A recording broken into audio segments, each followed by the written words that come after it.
प्राची एक बहुत ही अमीर खानदान की लड़की थी, पर वो संजय नाम के एक गरीब लड़के से बहुत प्यार करने लगी थी। एक दिन, अरे प्राची अभी तक कॉलेज से नहीं आई। एक बार प्राची के पिताजी को फोन कर लेती हूँ। मुझे तो प्राची की बड़ी चिंता हो रही है। प्राची कॉलेज गई थी। अक्सर वो 4 बजे तक वापस आ जाती थी, पर अब तो शाम के 7 बज रहे थे, लेकिन प्राची का अभी तक कुछ पता नहीं था। तभी प्राची की माँ के फोन पर घंटी बजती है। माँ, मैंने शादी कर ली है और मैं संजय के साथ मुंबई जा रही हूँ। मुझे पता था पिताजी कभी भी हमारी शादी के लिए राजी नहीं होंगे, इसलिए मैंने ये कदम उठाना ठीक समझा। मेरी चिंता मत करना माँ, मैं संजय के साथ बहुत खुश हूँ। संजय बहुत अच्छा लड़का है। अच्छा माँ, मेरी ट्रेन आ गई है, मैं फोन रखती हूँ, फिर मुंबई पहुँचकर आपको फोन करूंगी। मैंने आपसे कितनी बार कहा कि प्राची किसी लड़के से प्यार करती है। एक बार लड़के से मिल लो, पर नहीं। आज आपकी झूठी शान की वजह से मेरी इकलौती बच्ची मुझसे दूर हो गई। उसने शादी कर ली है, अब वो अपने ससुराल मुंबई जा रही है हमसे दूर। अच्छा है, वो अपने पति को लेकर मेरे सामने नहीं आई, नहीं तो दोनों को जान से मार देता। उसने मेरी इज्जत खराब की है। एक गरीब लड़के से शादी करके वो क्या दिखाना चाहती है? जब गरीबी में रहेगी ना, तब उसे पता चलेगा कि अपने माँ बाप का घर छोड़कर उसने कितनी बड़ी गलती की है। तुम देखना, वो कभी सुखी नहीं रहेगी। प्राची संजय के साथ मुंबई पहुंच जाती है। संजय अपनी माँ के साथ मुंबई में रहता था। दिल्ली में अकेला रहकर वो नौकरी करता था, पर अब वो प्राची को लेकर मुंबई अपने घर वापस आ गया था। रो मत बहू, संजय और तुम्हें भागकर शादी नहीं करनी चाहिए थी। इससे माता पिता को बहुत दुख होता है, पर कोई बात नहीं, वक्त सब ठीक कर देगा। तुम यहाँ अकेली नहीं हो, मैं हमेशा तुम्हारे साथ हूँ बेटी। प्राची संजय की माँ के गले लग जाती है। पिता के देहांत के बाद संजय की नौकरी से ही घर चल रहा था। धीरे धीरे समय बीता। प्राची माँ बनने वाली थी। संजय बेटा, प्राची की कुछ दवाइयाँ खत्म हो गई हैं, जाकर ले आ। संजय प्राची की दवाइयाँ लेने चला जाता है। रास्ते में उसका एक पुराना दोस्त मोहन मिल जाता है। अरे संजय, अरे बड़े दिनों बाद मिला यार, और बता कैसा है? अरे चल यार, बहुत दिन हो गए, एक साथ बैठेंगे कुछ देर और पुरानी यादें ताजा करेंगे यार। अरे फिर कभी यार। मोहन, मुझे अभी ना असल में अपनी वाइफ की दवाइयाँ लेने जाना है यार। अबे यार, दोस्त की बात नहीं मानेगा? मतलब अब शादी हो गई तो तू दोस्त को ही भूल गया? ठीक है, पर सिर्फ 15-20 मिनट ही बैठूंगा, उससे ज्यादा नहीं। मोहन संजय को लेकर एक शराब की दुकान में बैठ जाता है और 15 से 20 मिनट तो क्या, वहाँ बैठे बैठे संजय को 1 घंटा हो जाता है और वो बहुत शराब पी लेता है। नशे की हालत में घर आता है, पर उस वक्त प्राची उसे कुछ नहीं कहती। वो चुपचाप सो जाता है। अगले दिन कुछ समझ नहीं आ रहा, थोड़ी अच्छी नौकरी कहाँ ढूंढूं? ये नौकरी भी हाथ से चली गई। मालिक ने अपने ही किसी रिश्तेदार को मेरी जगह रख लिया है। बोलता है मैं काम ठीक से नहीं कर रहा। क्या हुआ संजय, तुम परेशान क्यों हो? प्राची, समझ नहीं आ रहा, मेरी नौकरी है नहीं, ऊपर से तुम भी गर्भवती हो, कैसे गुजारा होगा? इतने पैसे कैसे इकट्ठे कर पाऊंगा? अगर अचानक मुझे जरूरत पड़ी तो? संजय, प्राची का गर्भवती होना तो तुम दोनों की जिंदगी में खुशी की बात है। प्राची एक बहुत अच्छी लड़की है। वो बेचारी तो कुछ भी नहीं मांगती। उस बेचारी को क्या पता था कि वो शादी के बाद एक गरीब गर्भवती बहू का जीवन काटेगी। ये मेरे पास कुछ पैसे रखे हैं, इनसे प्राची के लिए कुछ फल खरीद ला। संजय प्राची के लिए फल खरीदने चला जाता है। बाजार में वो अभी फल खरीद ही रहा होता है कि मोहन दोबारा संजय से टकरा जाता है।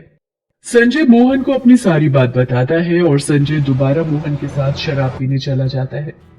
अब तो संजय रोजाना ही मोहन के साथ शराब पीने लगा था। एक दिन वो नशे में वापस आ रहा था और सामने से आते ऑटो से टक्कर लग जाती है।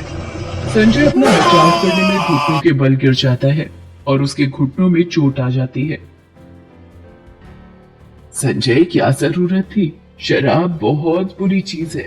बेटा, तू तो ऐसा नहीं था, फिर ये सब बुरी आदतें तुझे कैसे लग गई मेरे बेटे? संजय के घर बैठ जाने से प्राची और उसकी सास दोनों बहुत ही परेशान रहने लगी कि गुजारा किस तरह से चले। मुझे ही कुछ करना होगा। पिताजी से मैं मदद नहीं ले सकती, उन्होंने तो आज तक मेरी खबर भी नहीं ली। कल मैं भी उनकी बेटी हूँ, मैं हिम्मत नहीं हारूंगी। मुझे अपने बच्चे को सही सलामत इस दुनिया में लाना है। मैं खुद ही कोई नौकरी ढूंढने जाती हूँ।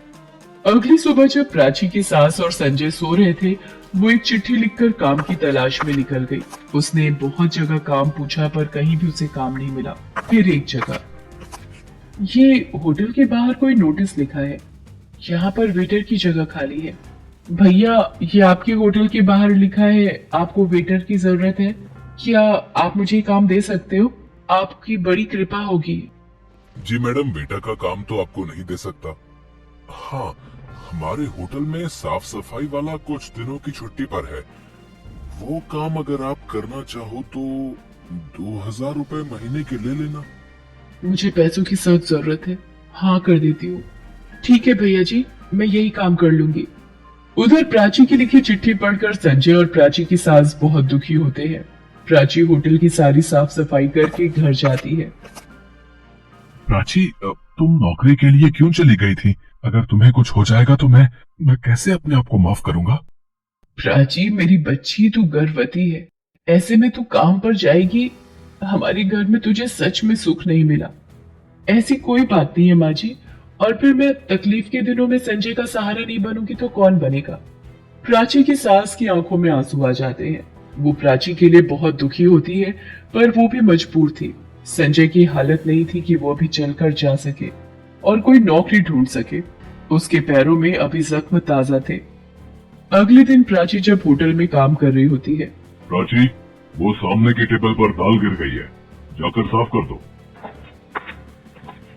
सर, आप थोड़ा सा हाथ हटाएंगे, मैं भी टेबल साफ कर देती हूँ। प्राची, तुम? पापा, आप? प्राची के पापा और प्राची दोनों एक दूसरे को सामने देखकर चौंक जाते हैं। तभी मैनेजर आ जाता है। प्राची, इतना समय तुम एक मेज को साफ करने में लगाओगी तो बाकी के काम कैसे होंगे? अभी तुम्हें पार्टी हॉल की भी सफाई करनी है। एक मिनट, आप ये किस तरह से बातें कर रहे हैं? लड़कियों से बात करना सीखिए मैनेजर। सर प्लीज, आप बीच में मत बोलिए। मैं यहाँ पर काम करती हूँ तो काम तो समय पर करना ही है। मैं पार्टी हॉल की सफाई अभी कर देती हूँ। प्राची के पिता अंदर से बहुत दुखी हो जाते हैं। अचानक, सर, प्राची की तबीयत खराब हो रही है, वो बेहोश हो गई है, उसके घर वालों को खबर देनी होगी। प्राची के बेहोश होने की बात सुनकर वहीं खड़े प्राची के पिता कहते हैं, क्या हुआ प्राची को? जल्दी से उसे मेरी गाड़ी में लिटा दीजिए। प्राची के पिता प्राची को हॉस्पिटल ले जाते हैं। प्राची गर्भवती थी, इसलिए कमजोरी की वजह से प्राची को चक्कर आ गए थे और वो बेहोश हो गई थी। प्राची के पिता ने जब संजय की चोट को और घर की हालत को देखा तो वो और दुखी हो गए। उन्हें गुस्से में कहीं बात याद आ गई और वो रोने लगे। मुझे माफ कर दो मेरे बच्चों, मैं अपने बच्चों को ऐसी हालत में छोड़ बेफिक्र बैठा रहा। मेरी बेटी, तू भी तो मुझ पर ही गई है, एक बार भी अपनी तकलीफ मुझे नहीं बताई। अब मैं आ गया हूँ। संजय, जल्दी से ठीक हो जाओ, फिर तुम्हें ही मेरा सारा बिजनेस संभालना है बेटा। प्राची की जिंदगी में फिर से खुशियां आ जाती है, क्योंकि उसे अपने ससुराल के साथ साथ अपने मायके का प्यार भी वापस मिल गया था।